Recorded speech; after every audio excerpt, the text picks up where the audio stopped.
हैं कश्मीर के हालात पर पीएम मोदी ने हाई लेवल बैठक बुलाई है।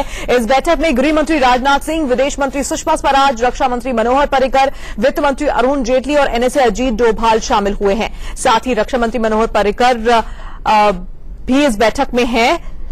गृहमंत्री राजनाथ सिंह अपना अमेरिका दौरा भी रद्द कर चुके हैं। इस महीने की 17 तारीख को वो अमेरिका जाने वाले थे, लेकिन कश्मीर में जो हालात हैं उसे देखते हुए उनका ये दौरा रद्द कर दिया गया है।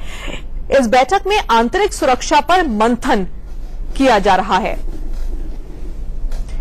कश्मीर में प्रदर्शन के दौरान जो हिंसा हुई थी उसमें 29 लोगों की जान चली गई थी। अब भी 10 जिले ऐसे हैं जहां पर कर्फ्यू लगाया हुआ है और इन्हीं सब हालात पर मंथन करने के लिए, बातचीत करने के लिए यह हाई लेवल मीटिंग बुलाई है, जिसमें गृह मंत्री, विदेश मंत्री, रक्षा मंत्री, वित्त मंत्री और एनएसए सभी मौजूद हैं। पीएम की अध्यक्षता में यह बैठक इस वक्त चल रही है।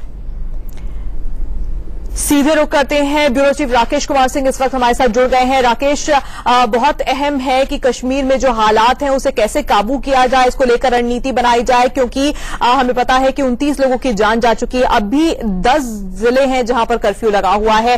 3 दिन तक अमरनाथ यात्रा को भी रोकना पड़ा था। बैठक कितने बजे शुरू हुई और बैठक में इसी को लेकर मंथन हो रहा होगा? देखिए, 10 बजे से ये मीटिंग शुरू है। प्रधानमंत्री विदेश दौरे से लौटने के बाद उच्च स्तरीय बैठक बुलाई है कश्मीर के हालात पर चर्चा के लिए। केंद्रीय गृह मंत्री राजनाथ सिंह पूरे मसले को लेकर उन्होंने एक प्रेजेंटेशन दिया है कि आखिरकार केंद्रीय गृह मंत्रालय इस पूरे मसले को लेकर आखिरकार कार्रवाई की है।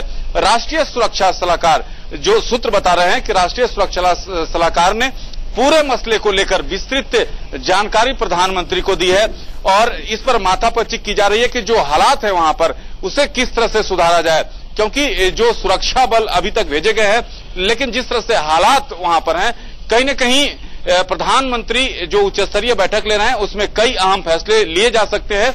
मसलन जिस तरह से बात करें कि और सुरक्षा बल वहां पर भेजा जा सकता है, साथ ही साथ जम्मू कश्मीर के मुख्यमंत्री को कुछ निर्देश दिए जा सकते हैं। इसके अलावा अब राकेश, ये भी बहुत अहम है कि पाकिस्तानी प्रधानमंत्री इस बारे में सामने आकर कहते हैं, नवाज शरीफ ने ये कहा कि बुरहान की मौत से वो सदमे में है। ये भी अपने आप में एक बहुत बड़ी बात है भारत सरकार के लिए और बहुत गंभीर विषय है।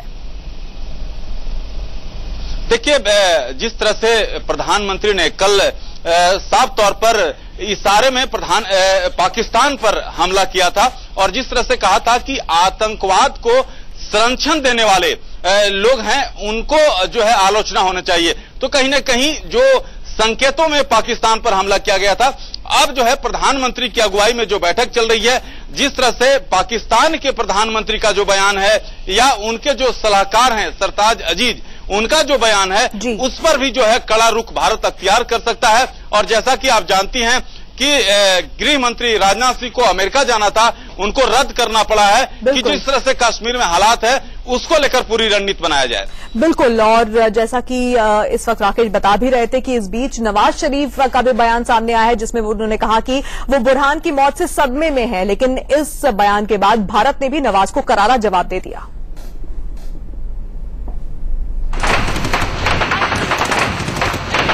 हिजबुल का आतंकी बुरहान वानी हिंदुस्तान में मारा गया और दर्द पाकिस्तान के पेट में हो रहा है। पाकिस्तान के पीएम नवाज शरीफ के दफ्तर से जो बयान जारी किया गया वो सुनिए। कश्मीरी नेता बुरहान वानी समेत घाटी के अन्य नागरिकों के भारतीय सेना और अर्धसैनिक बलों के हाथों मारे जाने पर पाकिस्तान के प्रधानमंत्री को गहरा सदमा पहुंचा है। भारत को अपने मानवाधिकार दायित्व और संयुक्त राष्ट्र सुरक्षा परिषद के संकल्पों के प्रति अपनी प्रतिबद्धताओं का पालन करना चाहिए। भारत ने इस पर पाकिस्तान को दो टूक जवाब दिया।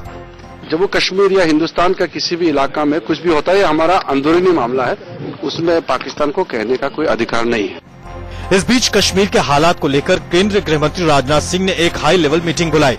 इसमें IB chief, raw chief, NSA Ajit Doval के साथ साथ केंद्रीय गृह सचिव भी मौजूद थे। उधर राजनाथ सिंह ने जम्मू कश्मीर के हालात पर केंद्र अध्यक्ष सोनिया गांधी और नेशनल कॉन्फ्रेंस के मुखिया उमर अब्दुल्ला से भी बात की। जिस तरह से लगातार हालात वहां पर खराब हो रहे हैं, क्या कहेंगे आप? नहीं, निश्चय ही चिंता का विषय तो है ही है, परंतु हमें विश्वास है कि केंद्र सरकार प्रदेश सरकार के साथ मिलजुल करके और सिक्योरिटी एजेंसीज के समन्वय के साथ स्थिति पर काबू पा लिया जाएगा। वहीं जम्मू कश्मीर में हिंसा की वजह से रोकी गई अमरनाथ यात्रा 2 दिन बाद शुरू हो गई है। अब श्रद्धालु पहलगाम के रास्ते बाबा बर्फानी के दर्शन के लिए जाएंगे। जम्मू से अजय डांडियाल के साथ राकेश कुमार सिंह, दिल्ली, इंडिया न्यूज। अगली